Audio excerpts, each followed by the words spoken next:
पढ़ेंगे theorem of total probability. किसकी बात कर रहे हैं? Theorem of total probability. देखिए थ्योरम ऑफ टोटल प्रोबेबिलिटी क्या है। अभी जब मैं इसको आपको समझाऊंगा तो बिल्कुल मक्खन हो जाएगा आपके लिए, ठीक है।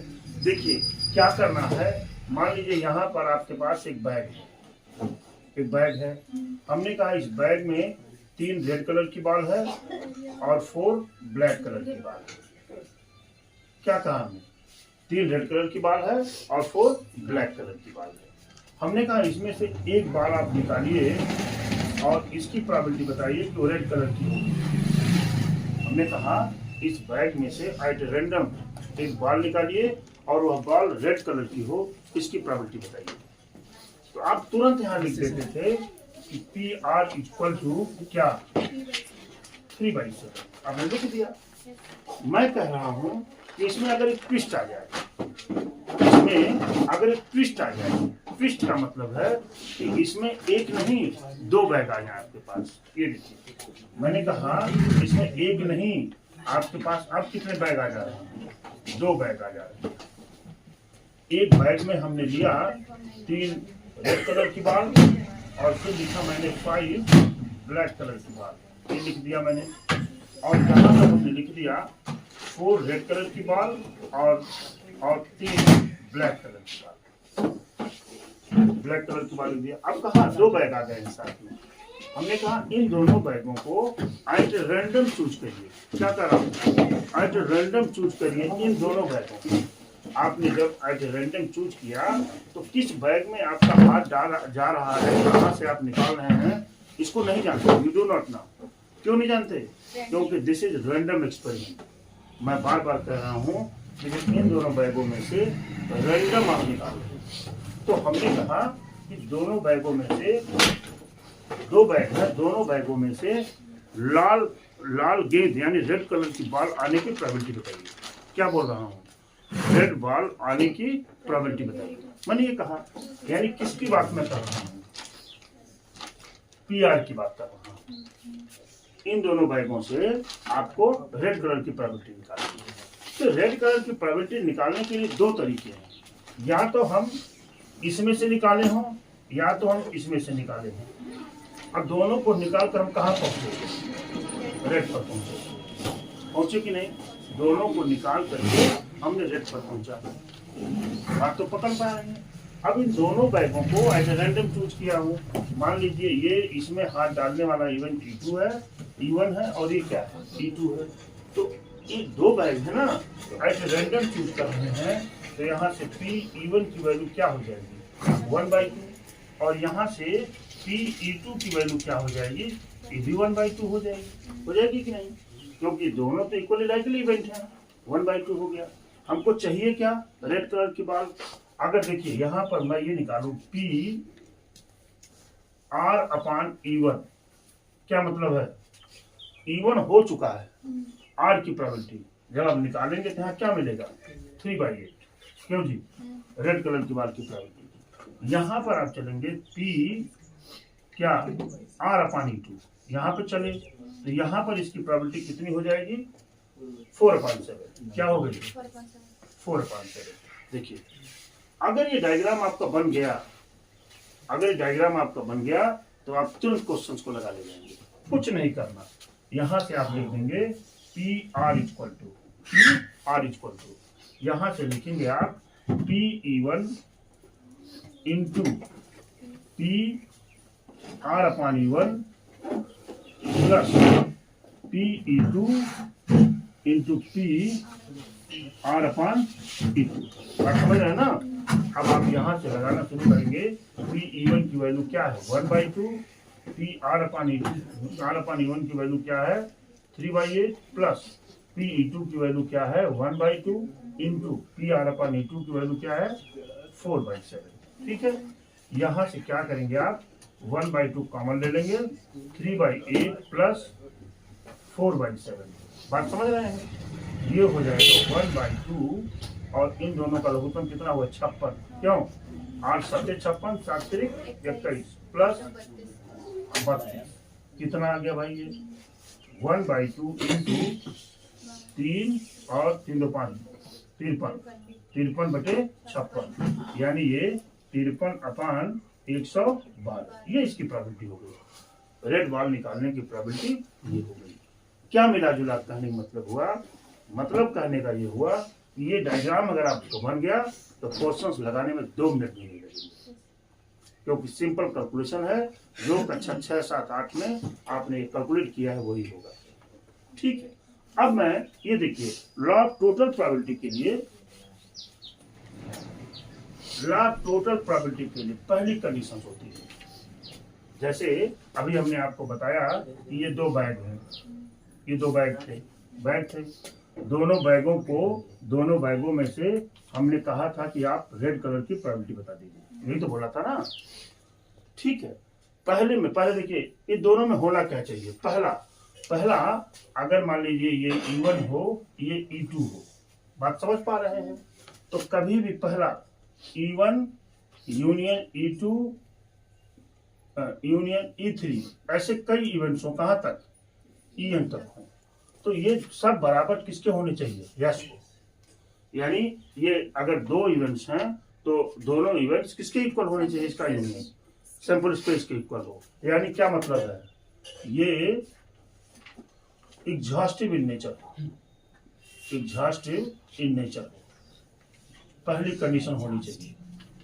दूसरी कंडीशन क्या है, कभी भी अगर हम EI इंटरसेक्शन EJ करें तो फाई के बराबर हो।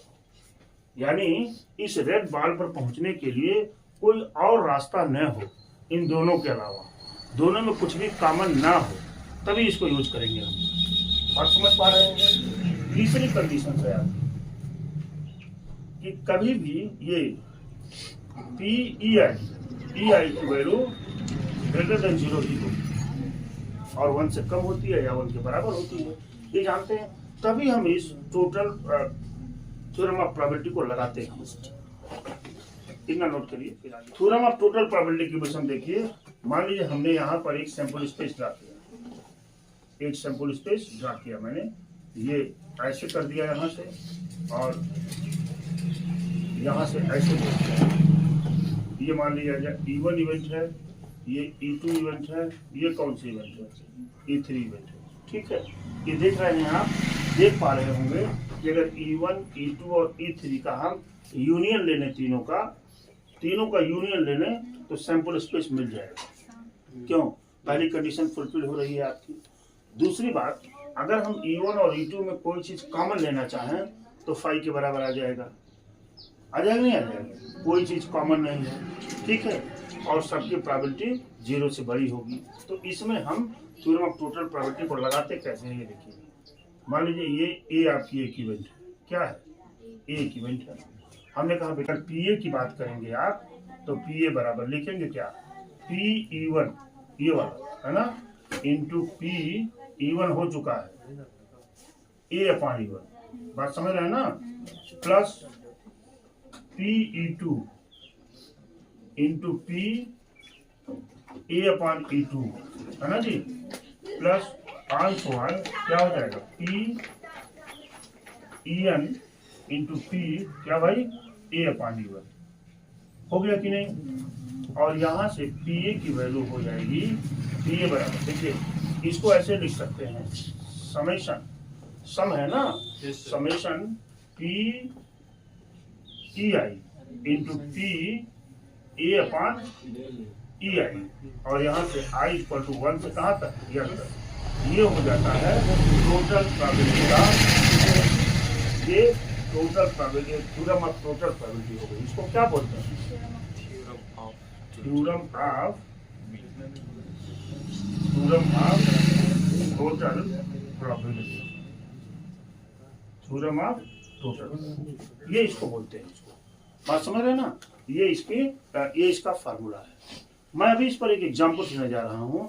अभी देखिए एग्जाम्पल्स आपकी बात को बिल्कुल स्ट्रांग कर देगा, एकदम अभी ये मक्खन बन जाएगा आपके लिए। देखिए मैं एग्जाम्पल 15 की बात कर रहा हूँ। A person has undertaken A construction job, एक आदमी है जो किसी कंस्ट्रक्शन की जॉब को करता है। The probability of 0.65 that there will be strike, जब स्ट्राइक होती है तो उसकी प्रोबेबिलिटी कितनी है 0.65। देखिए यहाँ मैं लिखता हूँ स्ट्राइक, कौन सा कॉलम बनाया स्ट्राइक, इधर मैंने बनाया नो स्ट्राइक, जब स्ट्राइक नहीं होती है।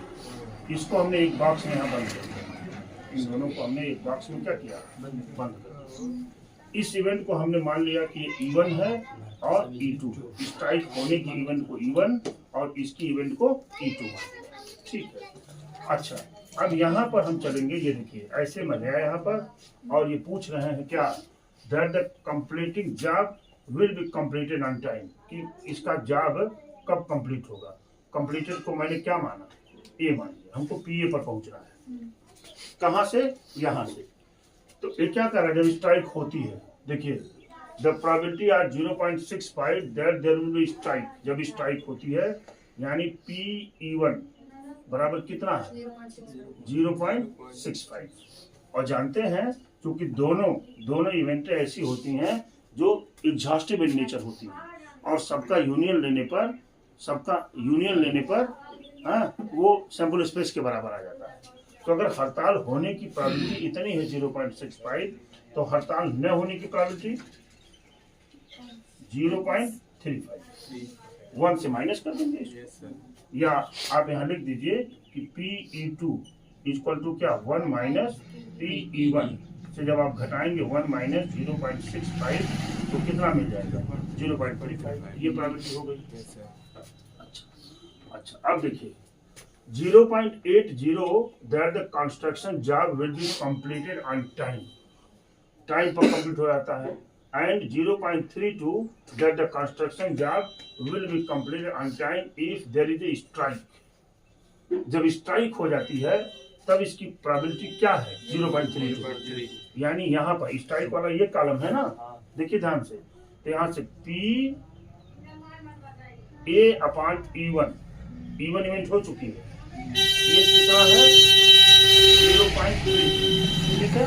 और जब स्ट्राइक नहीं होती है तब प्रोबेबिलिटी कितनी है 0.80, यानी PA/E2 बराबर कितना 0.80।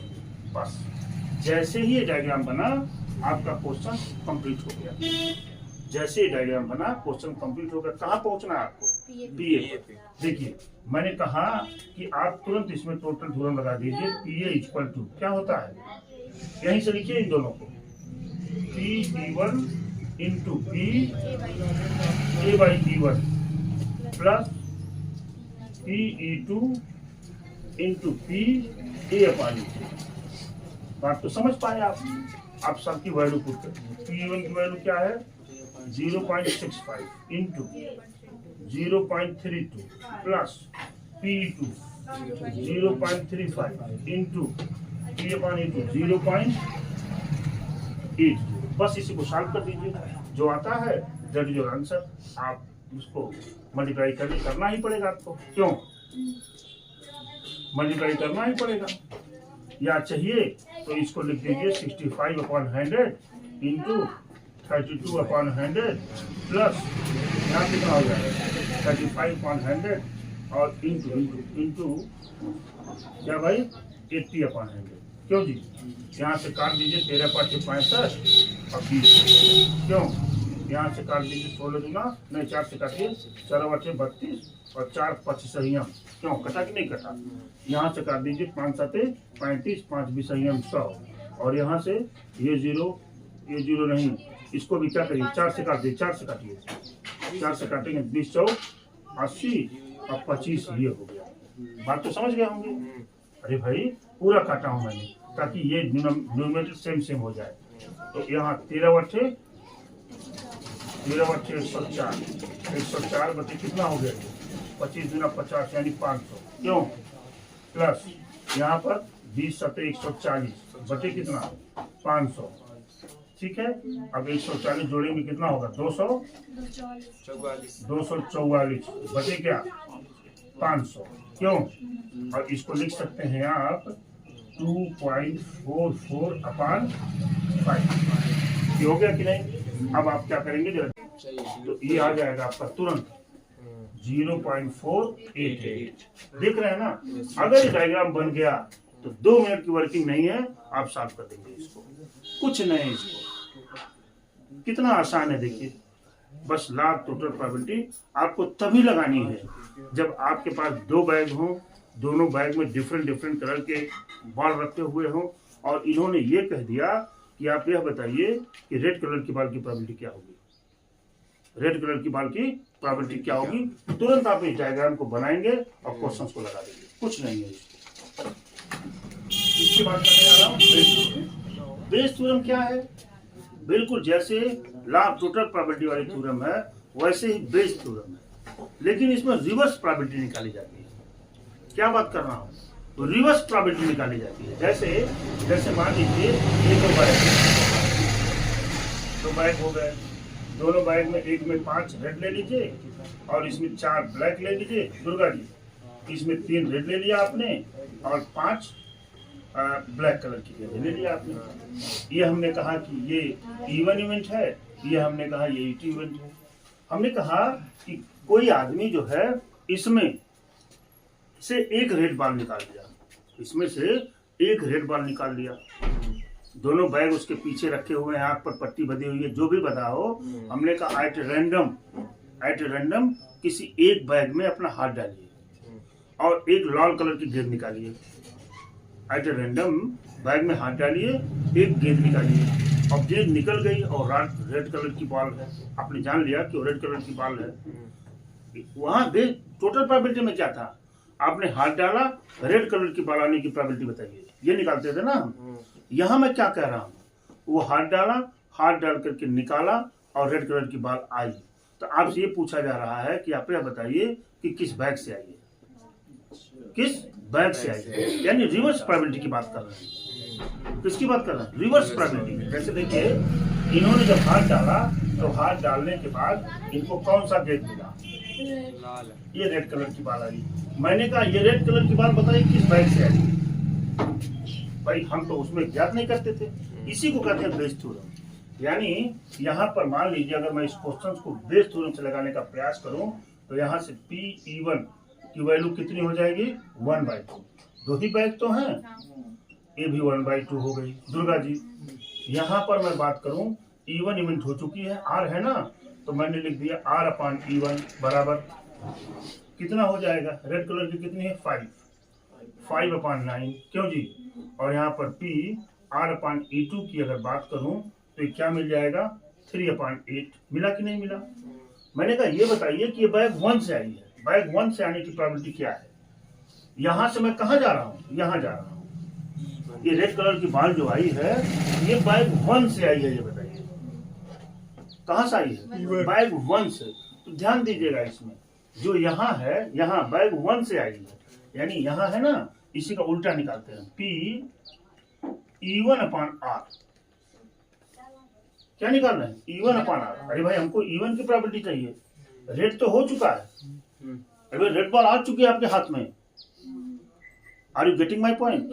ये कह रहे हैं रेड कलर की बॉल आ चुकी है, यानी यहां से उल्टा कर देते हैं और निकालते कैसे हैं, ये पहली वाली लाइन को लिख देंगे हम, P(E1) इंटू PR/E1 हो गया, अपान।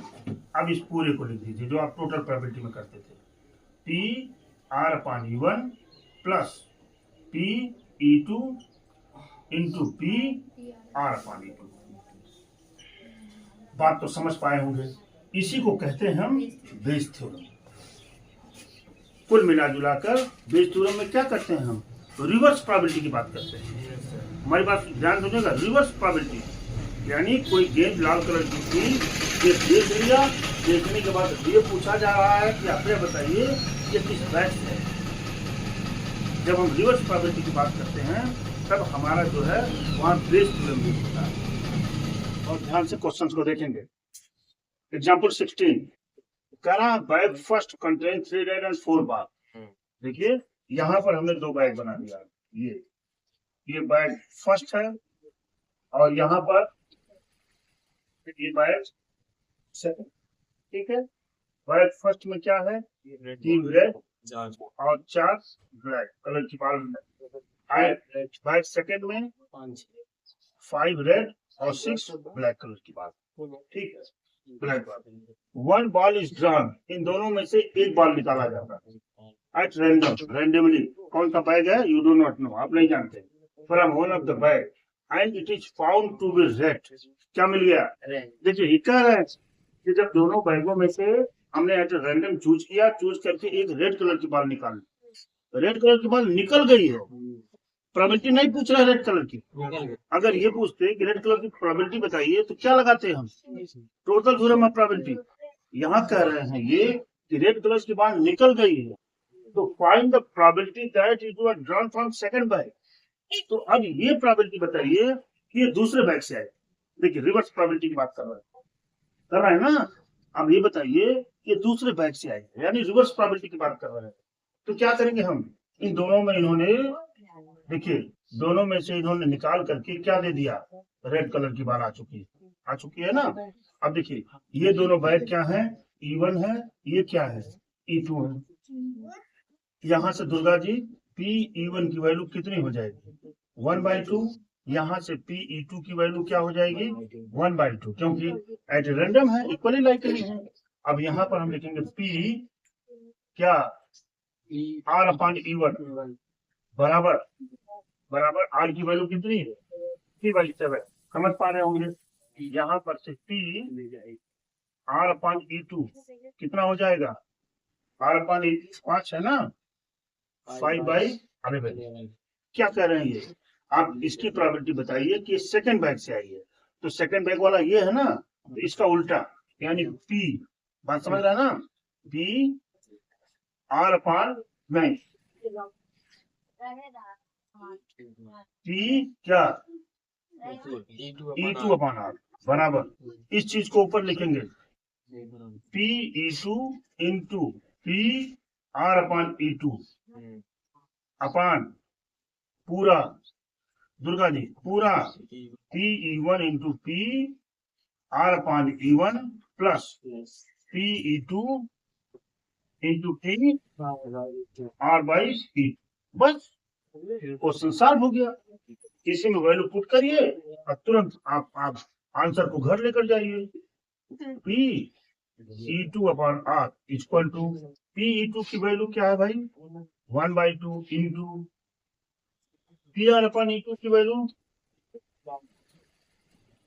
5/11 अपान PE1 की वैल्यू 1/2 इंटू 3/7। ठीक है जी, प्लस ये वाला ऊपर वाला ही आ जाएगा, यहाँ जानते हैं यही है। तो इसको क्या लिख सकते हैं आप, 5/11 अपान 1/2 काट दिया आपने, 3/7 प्लस 5/11। समझ पा रहे होंगे, ये हो जाएगा 5/11 अपान एलसीएम कितना हुआ 77। क्यों जी, तो 11×7=77, 11×3=33 प्लस 11×7=77, 7×5=35। क्यों जी, कितना हो गया 5/11 इंटू 77 अपान 5×3=60, 68 हो गया ना।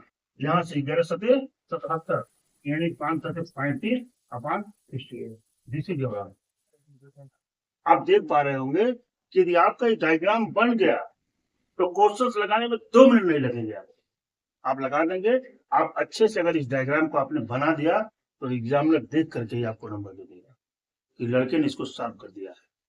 मैं एनसीईआरटी को रूल को नहीं बताया और इजी किया हूँ इसको कि बच्चे ये डायग्राम बना लेंगे, और डायग्राम जो बना तो फार्मूला सेट करने में कुछ नहीं, कुछ दिखाई दे रहा है क्या, कुछ नहीं है। ठीक है, आज के लिए इतना ही। Thank you very much.